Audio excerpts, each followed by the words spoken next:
Craft ও art প্রেমীদের জানাই দি craft লাভার YouTube চ্যানেলে অনেক অনেক স্বাগত। আজকের এই এমব্রয়ডারি জুয়েলারিটি করার জন্য আমি সাদা রঙের কাপড় নিয়েছি। আমার কাপড়টা যেহেতু পাতলা ছিল তার জন্য আমি এটাকে ডবল করে নিয়েছি। আর তোমরা যদি মোটা কাপড়ের থান ব্যবহার করো তাহলে এক পিসই নেবে। এখানে দেখো ফুলটা করার জন্য ফুলের পাপড়ির এইরকম পজিশানে সূচটাকে বের করলাম। তারপরে তার ঠিক পাশেই সূচটাকে এইভাবে গেঁথে বের করতে হবে। তারপরে দেখো সুতোটাকে এইভাবে সূচের পাশ দিয়ে ঘুরিয়ে নিতে হবে। তারপরে সমস্ত সুতোটাকে বের করে নেব। তারপরে দেখো প্রথম লাইনটার ঠিক পাশে সূচটাকে আবার এইভাবে গাঁথলাম। আবারও সুতোটাকে সূচের গা দিয়ে এইভাবে ঘুরিয়ে নিলাম। এরকম 3টা লাইন পরপর করব।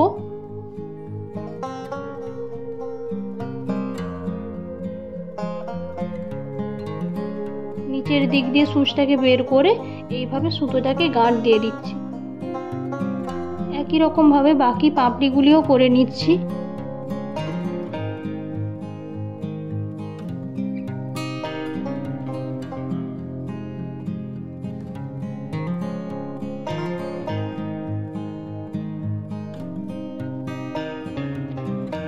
প্রতিটা পাপড়িতে 3টে করে লাইন করেছি।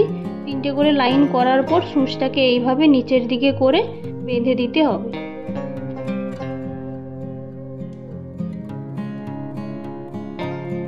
একই রকম ভাবে বাকি ফুলগুলিও করে নিয়েছি। আর যে ফুলের পাপড়িটা এই রকম অর্ধেক করে রয়েছে সেখানে আমি 2টো করে লাইন করেছি।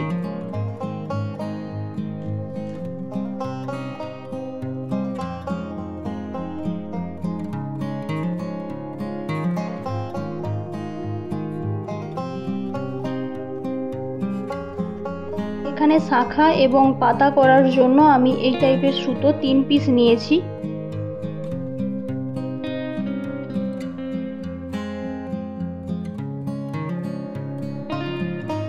এখানে আমি শাখা করার জন্য ব্যাক সেলাই দিচ্ছি।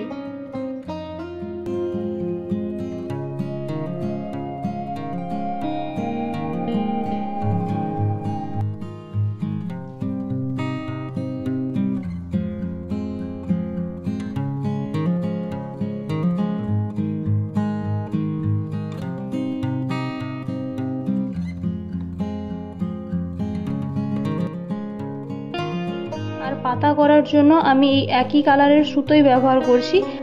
পাতা করার জন্য দেখো এইভাবে দুদিক থেকে সুতোটাকে নিয়ে এক জায়গায় গেঁথে বের করছি।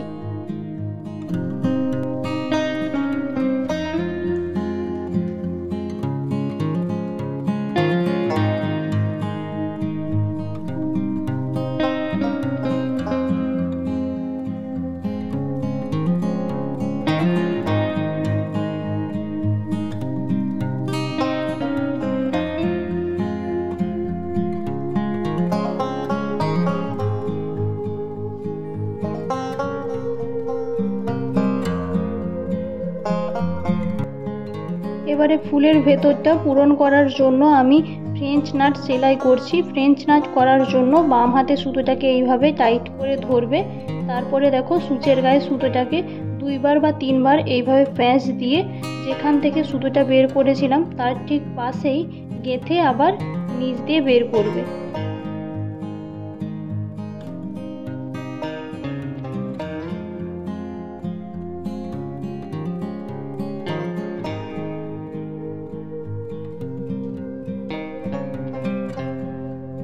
সমস্ত ফুলের মাঝখানে এবং মাঝে যেসব জায়গায় একটু ফাঁকা ছিল সেখানেও ফ্রেঞ্চ নাট সেলাই দিয়ে ভরাট করেছি। কোনো জায়গায় সূচের গায়ে 1বার বা কোনো জায়গায় 2বার এইভাবে সুতোটাকে পেঁচিয়ে ফ্রেঞ্চ নাটটা করা হয়েছে। এখানে আরও এক্সট্রা 4 পিস লেগেছে, তোমরা সাইজটা দেখে নিও। এখান থেকে ভিডিওর কালারটা একটু চেঞ্জ হয়ে যাবে কারণ আগেরটা দিনের আলোতে করা আর এখান থেকে রাতের আলোতে করা হয়েছে। তারপরে দেখো একই সাইজের কার্ডবোর্ডের পিস নিয়েছি। এবারে কার্ডবোর্ডের গায়ে ফেব্রিক গ্লু লাগিয়ে এক এক করে কাপড়ের পিসগুলো লাগিয়ে নিচ্ছি। সবগুলিতেই আমি এক্সট্রা একটু করে কাপড় রেখে দিয়েছিলাম। এটাতে একটু বেশি রাখা হয়ে গিয়েছিল তার জন্য কেটে বাদ দিয়ে দিচ্ছি।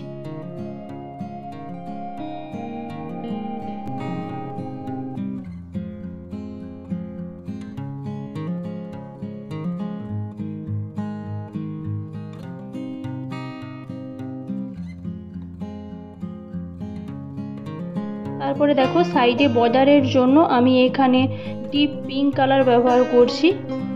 এভাবে সাইডে বর্ডারে একটু করে ফেব্রিক গ্লু দিয়ে সুতোটাকে এইভাবে আটকাতে হবে। এখানে আমি 1 পিসই সুতো নিয়েছি।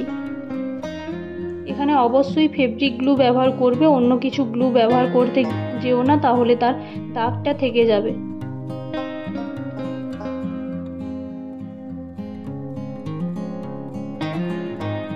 একই রকমভাবে বাকিগুলিতেও করে নিয়েছি। আর ইয়াররিংয়ে কাপড় যে আটকানোর আগে এইভাবে হেডপিন বা স্টাম্প পিনটি লাগিয়ে নেবে, তারপরে কাপড়টা আটকাবে। এবারে এগুলোকে সম্পূর্ণ শুকনো হতে ছেড়ে দেব।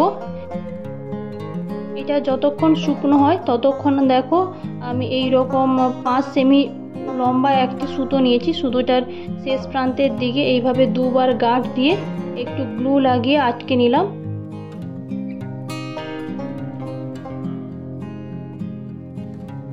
এটাতে একটি করে পুঁতি কাঠি গেঁথে নিচ্ছি। আর তোমাদের কাঠির হোলটা যদি একটু বড় থাকে তাহলে নিচের গাঁটটা একটু বড় করবে। তারপরে কার্ডবোর্ডের পিসগুলির এইরকম পজিশানে পুঁতি কাঠিগুলি আটকে দেব। মাঝেরটাতে 3 পিস লাগাচ্ছি এবং সাইডের দুটোতে একটি করে এবং ইয়াররিংগুলিতেও একটি করে লাগিয়ে নিলাম।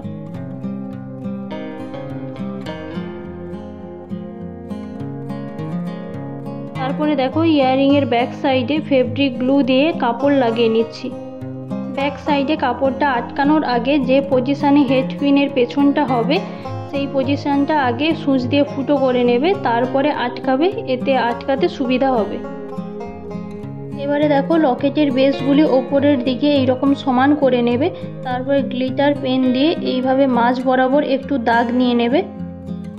তারপরে সেলাই করবে, এতে সেলাইটা করতে সুবিধা হবে আর সেলাইয়ের লাইনটাও বেঁকে যাবে না।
একই রকম ভাবে অন্য সাইডের বেসটাও আটকে নেব।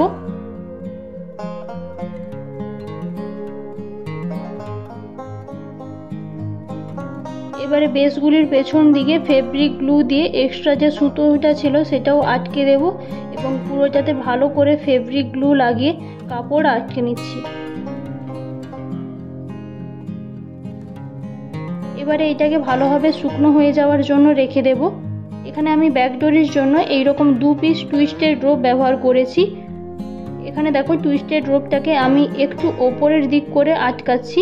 যেই জায়গাটা আটকাবো সেখানে প্রথমে গ্লিটার পেন দিয়ে একটু দাগ নিয়ে নিয়েছি, তারপরে সুচ দিয়ে ফুটো করে জাম্প রিংয়ের সাহায্যে টুইস্টেড রোপটাকে আটকে দিচ্ছি চোকারটার সাথে।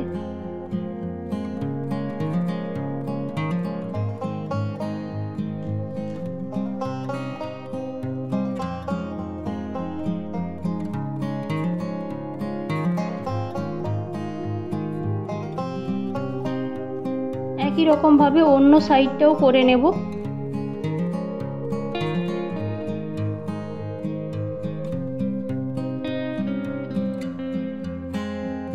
যদি তোমাদের এই ভিডিওটি ভালো লেগে থাকে তাহলে প্লিজ লাইক করো এবং তোমাদের মতো গয়না প্রেমীদের সাথে শেয়ার করো।